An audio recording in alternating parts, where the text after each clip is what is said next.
Hello, friends, fiends, and fellow YouTubers, and welcome to episode 657 of the Daily Comic and Collectible.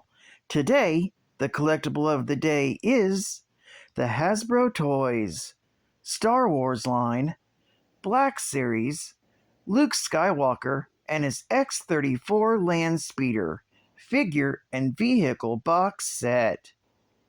Luke Skywalker owned a nondescript but speedy X-34 Landspeeder, racing the sand-pocked and sun-faded craft across the desert between the Lars homestead and outposts such as Tosh Station and Anchorhead. This highly collectible quality figure and vehicle features authentic movie-accurate details. This box set is from the Black Series and was inspired by Star Wars: A New Hope. This box set includes a 6-inch scale Luke Skywalker figure from Star Wars: The Black Series. The figure features multiple points of articulation and authentic movie-inspired design. Load the figure into the vehicle for play or position the X-34 Landspeeder vehicle on the included clear stand for hover effect and display.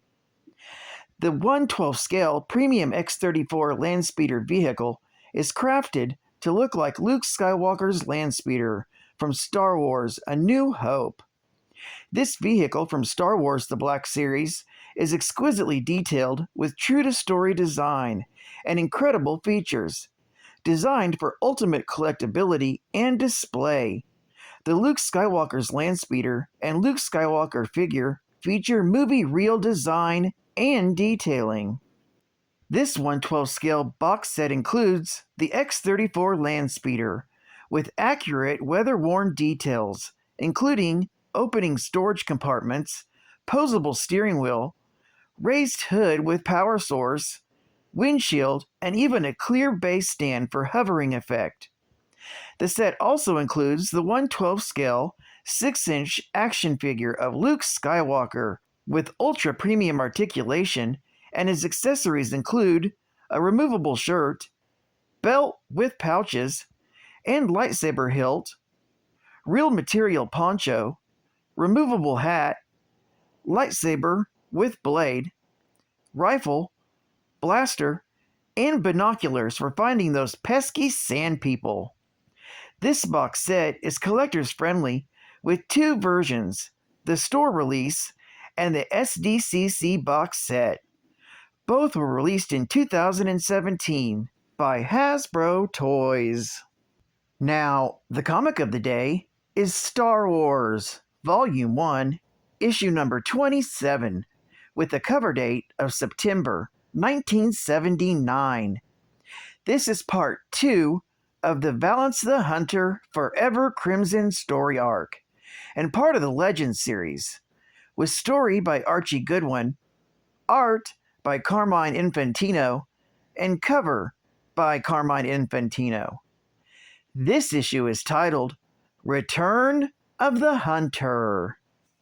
The story opens with the bounty hunter, Bellert Vance, on the world of Fairy Junction, where he shoots a cantina patron named Marco Tyne, and then retreats to his agent, Skinker, to collect the bounty. Valance's payment is a collection of rebuilt droids, which he melts immediately into slag with several blasts from his weapon. Forced to live as a cyborg due to injuries sustained from an aerial torpedo, Valance has an irrational hatred of all droids, and he hunts them down wherever he can find them. Valance's next mission is to find Luke Skywalker. Not only is Luke a droid owner, but he also apparently treats them as equals, which Valance finds utterly repulsive. Meanwhile, Luke has taken C-3PO with him in a blockade runner and is mapping out the perimeter of the Galactic Empire's most recent blockade. He deftly maneuvers the runner out of the way of an oncoming Imperial cruiser before making a sudden jump to hyperspace. Now, Luke has to find a trading post so that he can find parts needed to make repairs to the disabled R2-D2. So he decides to land the blockade runner on Ferry Junction. Meanwhile, Valance discovers that an Imperial spy has been trying to alert the Empire as to Valance's presence on Ferry Junction. Valance, being an Imperial defector, cannot let his whereabouts be known. So he shoots this spy, killing him before he can transmit a signal. A short time later, Luke and C-3PO arrive at Skinker's salvage yard. They acquire the parts they need to fix R2-D2, but before long, Valance returns and finds them. A battle ensues between Luke and Valance.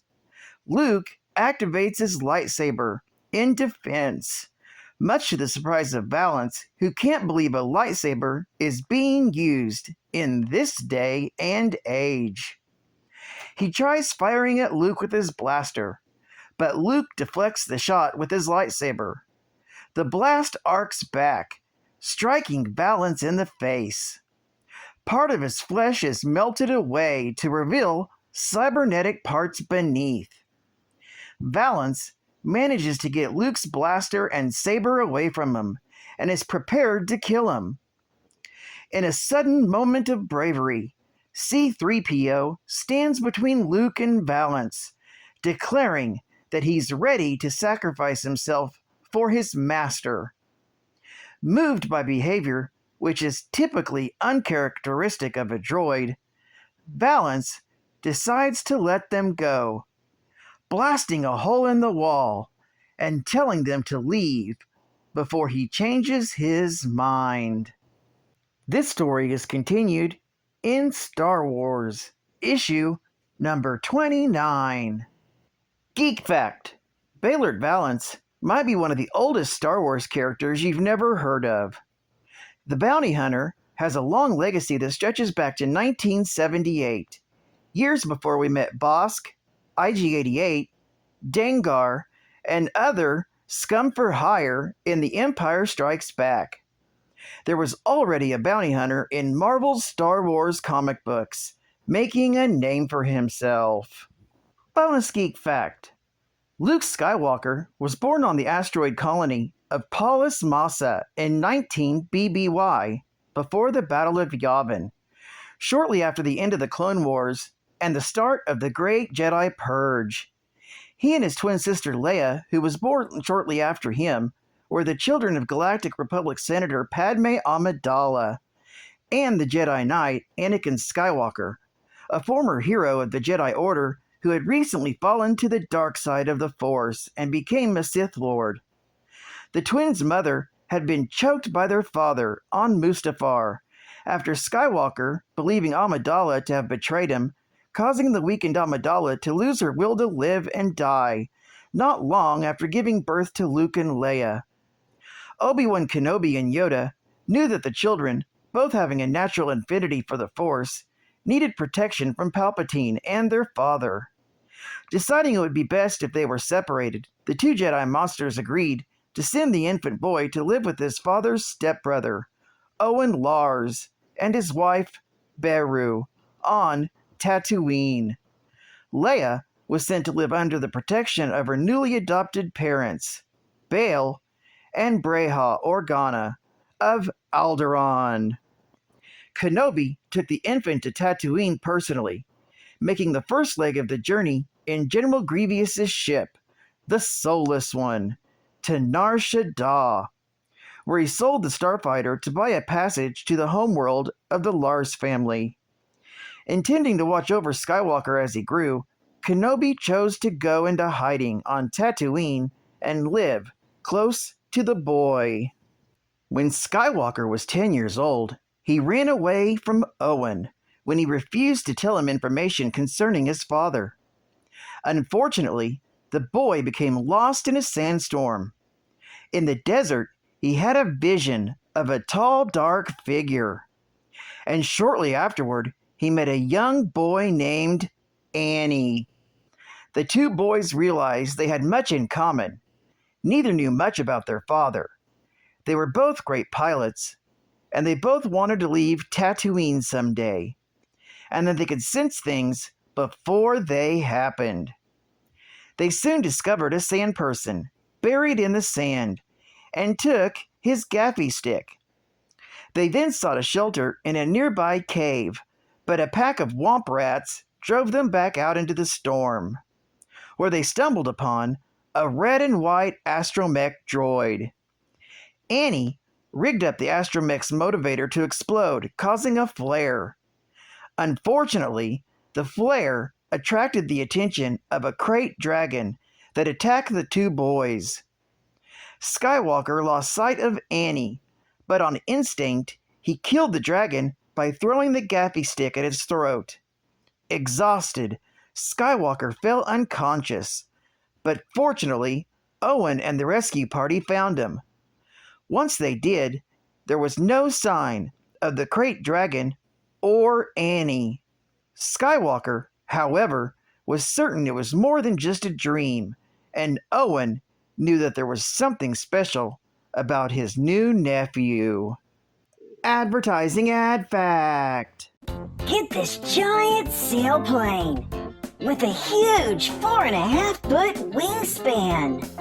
Only $3.99 and one Whoppers wrapper. Sail it, loop it, even send it aloft with a string. A whopping big deal from Whoppers, the crunchy malted milk candy with rich cocoa coating.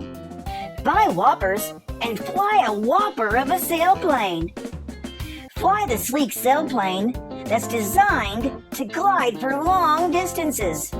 Made of tough, lightweight, solid polystyrene construction. You could always tell a Whopper when you hear one crunch. Only from Whoppers. And final geek fact. This is part 2 of a 5-part graphic novel story arc I'm covering. This 5-part series focuses on the bounty hunter Baylor Valance and includes Luke Skywalker, C-3PO, Darth Vader, and many, many more. Concluding with a recent one-shot, Star Wars, issue number 108 from 2020. Stay tuned for tomorrow's part 3 of this intense story that leads to unexpected heroes and loss, that steers us, the reader, to a new and deadly virus that could destroy the entire galaxy. If you want to catch up on the story, check out yesterday's issue number 16, the first issue in this series. And we'll continue on with tomorrow's issue, number 29, then issue number 50, and ending in the one-shot from 2020, issue number 108. Well, I'd like to thank you for joining me for another Daily Comic and Collectible, and I hope to see you again Friday. This is Catman Comics Man, and I'll catch you on the flip, baby. Over and out.